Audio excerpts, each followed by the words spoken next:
Satu, dua, tiga.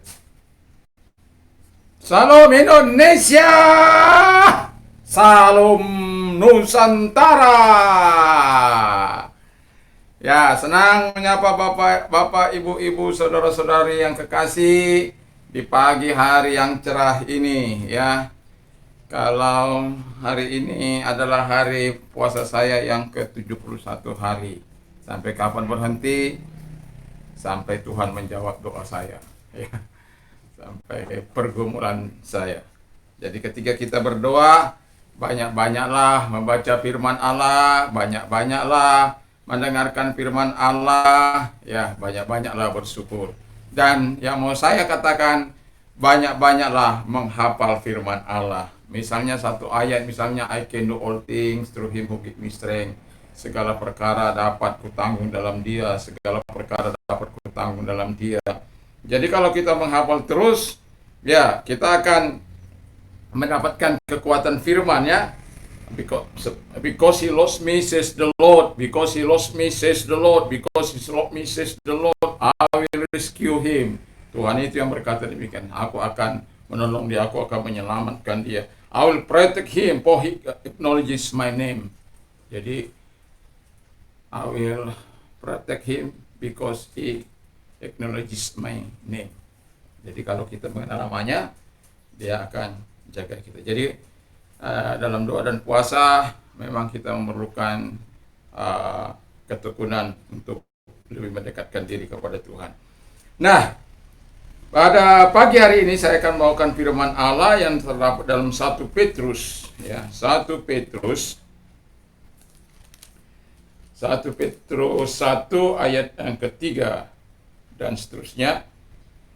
Terpujilah Allah dan Bapa Tuhan kita Yesus Kristus, yang karena rahmat-Nya yang besar dan telah melahirkan kita kembali oleh kebangkitan Yesus Kristus dari antara orang mati kepada suatu hidup yang penuh harapan.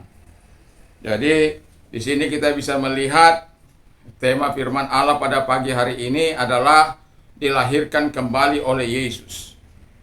Dilahirkan kembali untuk memiliki watak seperti Kristus, hati seperti Kristus, pikiran seperti Kristus. Tetapi saya tidak sedang membicarakan itu, apa tanda orang yang dilahirkan kembali itu.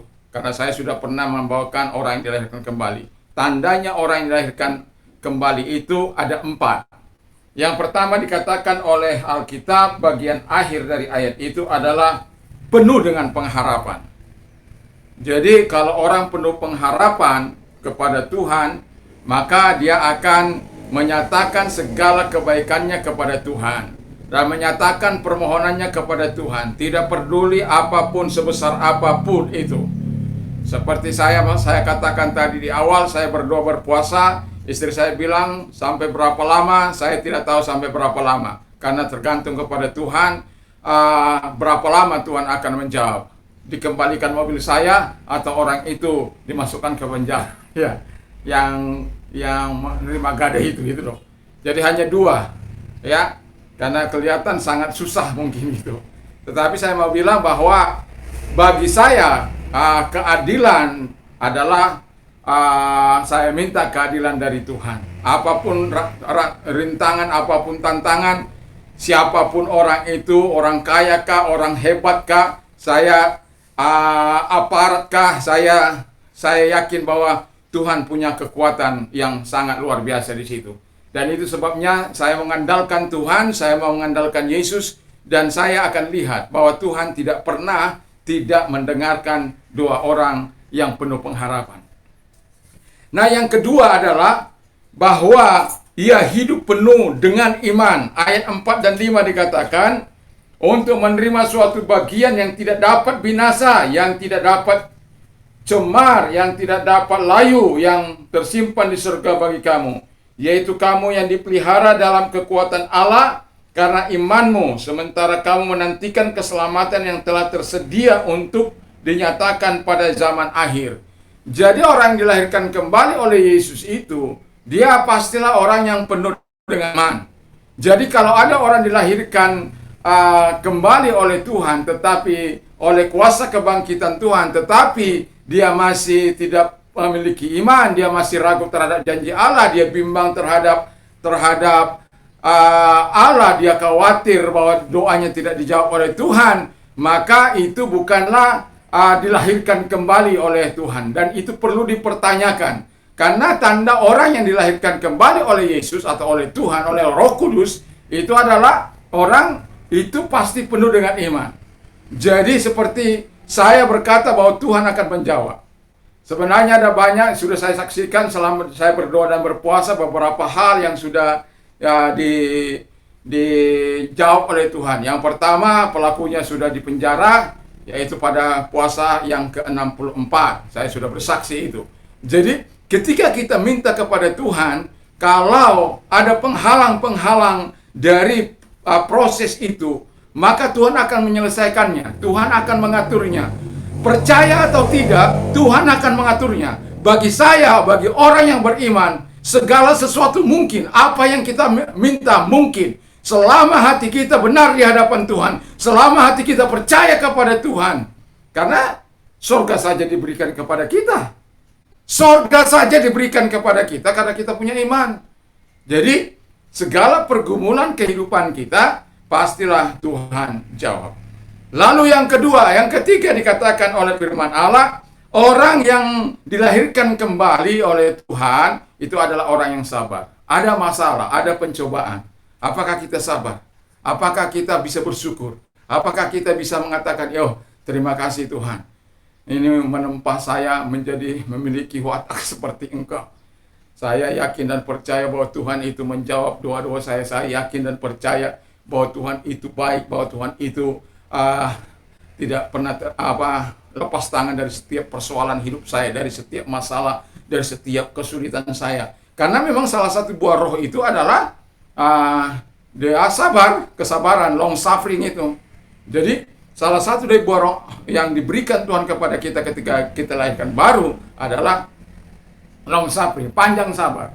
Yang namanya panjang sabar, ya kita harus betul-betul bergantung sepenuhnya kepada Tuhan, bergantung sepenuhnya kepada Allah. Karena tidak bisa orang yang sabar itu melakukan dengan cara-cara kekuatannya sendiri, dengan cara keluar dari firman Allah. Harus sabar menanti jawaban Tuhan, harus sabar menanggung segala penderitaan yang mungkin tidak seharusnya ditanggung, tapi oleh karena situasi dan kondisi harus kita tanggung.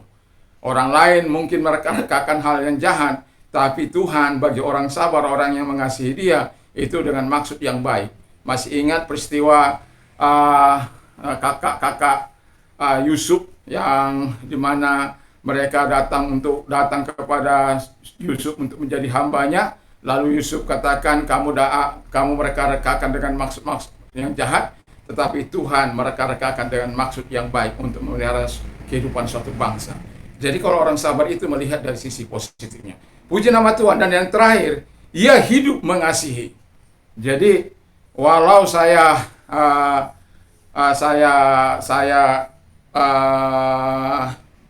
sudah ketemu penjahat itu, tidak saya maki-maki dia, tidak. Saya hanya bilang, beginilah caramu membalas apa yang saya lakukan. Saya memberi namanya Stefanus, ya. Dari kecil bersama, istilahnya ya mau dibilang bagaimana. Tapi saya bilang terakhir kali, ya bertobatlah. Hanya Tuhan yang bisa mengubah hidupmu. Hanya Tuhan yang. Dan sementara bapaknya, kakaknya mencaci maki dia, mengolok dia dan lain sebagainya. Ya, tetapi saya tidak ingin seperti itu. Dan kepada yang ini sudah tidak lagi bisa mengelak, yang kepada penadah itu saya katakan, mobil saya kembalikan saja, aman sudah, ya. Karena mereka tidak lagi bisa yang satu sudah bilang dikembalikan, yang satu bilang diserahkan kemari, dan lain sebagainya. Jadi ya, proses harus tetap berjalan. Nggak ada lagi alasan mereka untuk mengatakan, ya karena si yang tersangka ini sudah tertangkap. Jadi nggak ada alasan mereka untuk saling tolak menolak begitu. Jadi saya katakan kepada Pak Polisi, diteruskan saja. Atau ya, yang saya tahu dari awal saya katakan mobil saya itu kembali, hanya itu. Jadi puji nama Tuhan. Jadi kita ini harus hidup mengasihi walaupun kita disakiti orang, walaupun kita dirugikan orang, ya kita nggak bisa membenci mereka, nggak bisa. Karena hukum Allah mengatakan kasihi musuhmu, kasihi orang yang melakukan yang jahat terhadap dirimu. Memang nggak mudah, tetapi kalau engkau sudah dilahirkan kembali, itu akan dipermudah oleh Tuhan. Engkau bisa melakukannya. Karena apa? Tuhan yang ada di hati kita, di pikiran kita, di hidup kita. Walaupun ada keinginan untuk membalas. Ada. Ya, pasti ada. Sebagai manusia, tetapi kita ini sudah dilahirkan kembali oleh Tuhan. Mari segala tindakan kita adalah tindakan yang berdasarkan firman Allah. Tadi malam saya tidur hampir jam 2 lewat ya, jam 2 lewat baru saya tidur untuk membaca firman Allah ini. Saya tahu bahwa Tuhan itu adalah Tuhan yang baik. Jadi dengan Anda dilahirkan baru, Anda melihat apakah ada tanda ini di dalam hidup Anda. Apakah Anda penuh pengharapan? Apakah Anda penuh dengan iman? Apakah hidup Anda sabar? Apakah hidup Anda mengasihi? Kalau Anda katakan Anda dilahirkan kembali, tapi Anda tidak mengalami keempat hal ini, maka itu perlu dipertanyakan. Jadi mari kita tunduk kepala dan kita berdoa. Terima kasih Bapa di surga buat segala kasih dan kemurahan Tuhan. Berkati firman-Mu, lahirkan kembali kami Bapa di surga, sehingga kami menjadi orang-orang yang punya pengharapan, punya iman, punya kesabaran, dan juga Tuhan Yesus punya kasih kepada orang lain.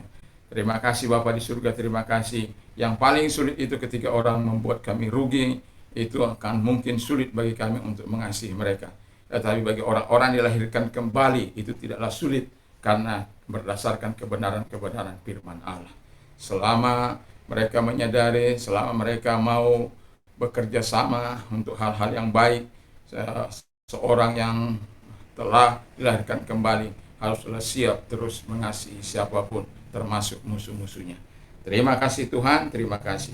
Dan kami juga berdoa buat Presiden dan Wakil Presiden, para menteri, para pejabat tinggi negara, para gubernur, para bupati, wali kota, juga para camat, lurah, RT, RW semua, Tuhan, aparat negara kami, biar takut akan Tuhan menyertai mereka. Terima kasih Tuhan bagi Anda yang mau menerima Yesus sebagai Tuhan supaya dapat dilahirkan kembali. Mari saya mau berdoa bagi Anda, karena surganya saja diberikan kepada kita dan kepada orang-orang yang percaya kepada Dia.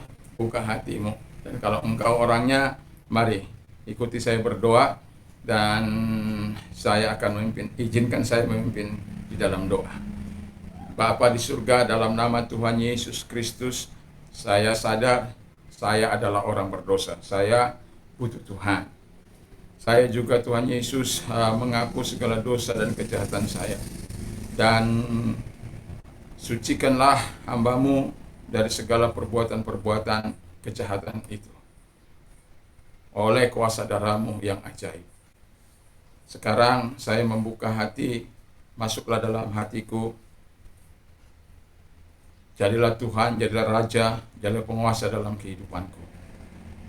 Saat ini saya yakin bahwa Tuhan bersama hidup surga-Mu sudah Engkau berikan bagiku. Saya menjadi warga negara surga. Terima kasih Tuhan. Dan bagi Anda yang sakit, saya mau katakan, Yesus masih tetap punya kuasa. Sejak 1 Maret 1987, saya mau katakan pada saudara bahwa sampai hari ini hanya Rp25.000 uang saya pergi kepada seorang dokter. Itu pun karena pada awal pernikahan saya dengan istri saya. Dan pemeliharaan Tuhan itu nyata. Tuhan memberikan kuasa bagi kita untuk menumpangkan tangan kita kepada diri kita sendiri dan kepada orang lain untuk mendoakan. Saya mau katakan Tuhan tidak pernah mengecewakan. bahwa ketika engkau percaya, engkau beriman kepada Tuhan, sama-sama kita akan berdoa dan taruhkan tanganmu di tempat yang sakit, imani bahwa engkau disembuhkan oleh Tuhan apapun sakit penyakitmu. Sebutkan saja sakit penyakitmu di hadapan Tuhan Yesus, bahwa saat engkau didoakan, sebutkan sakit penyakitmu, maka Tuhan akan mengangkat sakit penyakitmu. Mari kita berdoa. Dalam nama Tuhan Yesus Kristus, engkau melihat mereka-mereka yang menaruh tangannya di tempat yang sakit, yang saat ini sebutkan apa menjadi sakitmu.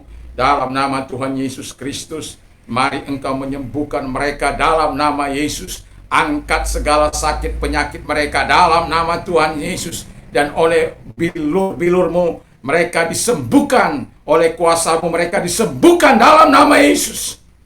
Terima kasih Bapa di surga, terima kasih. Dan engkau Allah yang melakukan mujizat bagi mereka, kuasa bagi mereka. Di dalam nama Tuhan Yesus Kristus, yang buta melihat, tuli mendengar, bisu berkata-kata, lumpuh berjalan, lepra tahir, segala sakit penyakit sudah disembuhkan oleh Tuhan. Terima kasih Bapa di surga, terima kasih. Dan bagi Anda yang mau dilepaskan dari segala keterikatan akan dosa, saya cukup lama untuk hidup terlibat dalam dosa, baik itu dosa okultisme maupun dosa-dosa kejahatan lainnya. Tapi ketika saya menyerahkan diri kepada Tuhan, yang tadinya saya tidak merasa layak, tetapi ketika saya menerima Yesus, Tuhan memberikan pencerahan yang begitu luar biasa, kesukaan yang sangat luar biasa, hingga saya menyerahkan diri untuk melayani Tuhan. Tuhan juga mampu mengubah hidupmu, Tuhan juga mampu memakai hidupmu. Dalam nama Tuhan Yesus Kristus, kalau engkau orangnya, taruh tanganmu di tangan kananmu di dada. Dalam nama Tuhan Yesus Kristus kami berdoa bagi mereka-mereka yang dianggap tidak berguna, menjadi sampah masyarakat, baik di tengah-tengah keluarga, di tengah-tengah masyarakat, tengah-tengah bangsa ini. Mereka jadi sampah, mereka tidak berguna karena mereka melakukan hal-hal yang jahat. Tetapi saya mau berkata kepada Anda, Yesus sangat mengasihi Anda, dan katakan kepada Yesus, masuklah Tuhan dalam hatiku, aku mau berubah Tuhan. Dalam nama Yesus Kristus, putuskan rantai dosa mereka dalam nama Yesus. Dan Bapa di surga, kami yakin dan kami percaya kepadamu Tuhan, engkau mengubah hidup mereka menjadi baru, menjadi ciptaan baru dalam Tuhan, sehingga mereka adalah orang-orang yang penuh harapan, penuh iman, penuh kesabaran, dan penuh kasih. Oleh karena Tuhan mengubah mereka, dan karakter mereka diubahkan oleh Tuhan. Mereka memiliki kenos dan neos dalam kehidupan mereka, sehingga mereka, Tuhan Bapa di surga, dimuliakan, diperbaharui dari dalam, diperbaharui dari luar kehidupan mereka, sehingga mereka menghargai diri mereka dan menghargai Tuhan dalam hidup ini. Terima kasih bagi Anda yang mengalami permasalahan, apapun masalah Anda, yakin dan percayalah, Tuhan tidak pernah tidak mau menjawab doa orang yang berharap, yang sungguh-sungguh menyerahkan diri. Kalau engkau masalahmu hadir karena pelanggaran akan dosa, minta ampun kepada Tuhan. Karena Tuhan mengatakan ketika engkau mengaku, engkau disucikan. Dan ketika engkau berteriak, berserulah kepadaku pada waktu kesesakan, aku akan meluputkan engkau, dan engkau akan memuliakan aku. Dan ketika engkau berdoa, dalam Mazmur 91 ayat yang ke-15 dikatakan, ketika engkau berdoa, dia akan menjawab engkau. Dia akan menyertai engkau dalam kesesakanmu. Terima kasih Bapa di surga. Angkat kedua belah tanganmu dalam nama Tuhan Yesus. Tangan kepadamu, tanda penyerahan diri kepadamu Tuhan. Apapun masalah mereka, masalah keluarga, masalah utang piutang, masalah bisnis, masalah pekerjaan, masalah rumah tangga, di dalam nama Tuhan Yesus Kristus, selesaikan masalah mereka Tuhan. Biarlah mereka memberikan kemuliaan bagi Tuhan, biarlah mereka memberikan hormat kepada Tuhan, di dalam nama Yesus Kristus. Terima kasih, kami bersyukur, kami berterima kasih. Tolong mereka. Haleluya, haleluya, haleluya, haleluya, haleluya. Amin. Puji nama Tuhan. Dan bagi yang sudah menerima Yesus sebagai Tuhan dan Juru Selamat, saya ucapkan selamat, kita menjadi warga negara surga. Dan saran saya adalah supaya kita aktif di gereja terdekat di mana Anda ada. Dan bagi Anda yang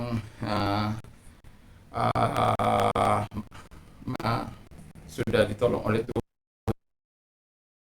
mengalami kelahiran baru kembali, mengalami pembebasan, mari saksikan kepada Tuhan. tuliskan di kolom komentar supaya nama Tuhan dimuliakan. Salam bagi kita semuanya. Selamat pagi. Dan kalau kita beraktivitas dari pagi ini sampai malam nanti, berarti kita selalu bersama dengan Yesus. Ketahuilah, Tuhan bersama dengan engkau, Tuhan bersama dengan kita, bersama dengan Yesus kita lakukan perkara-perkara yang sehingga kita terhindar. Hati kita, damai sejahtera Allah yang melampaui segala akal akan melihara hati dan pikiran kita. Hikmati mulai dari pendengaran firman Kristus. Berbahagialah orang yang mendengarkan firman Allah dan yang menyimpannya dan melakukan dalam hidupnya. Allahku akan mencukupi segala keperluanmu menurut kekayaan dari Tuhan. Ya, jadi jangan takut untuk meminta kepada Tuhan, memohon kepada Tuhan. Apa saja yang orang lain ingin lakukan kepadamu, Allahku akan mencukupi segala perkara dapat kutanggung dalam Dia, berikan kekuatan kepada. Salam Indonesia, salam Nusantara, salam bagi bapak-bapak, ibu saudara. Tuhan Yesus berkati.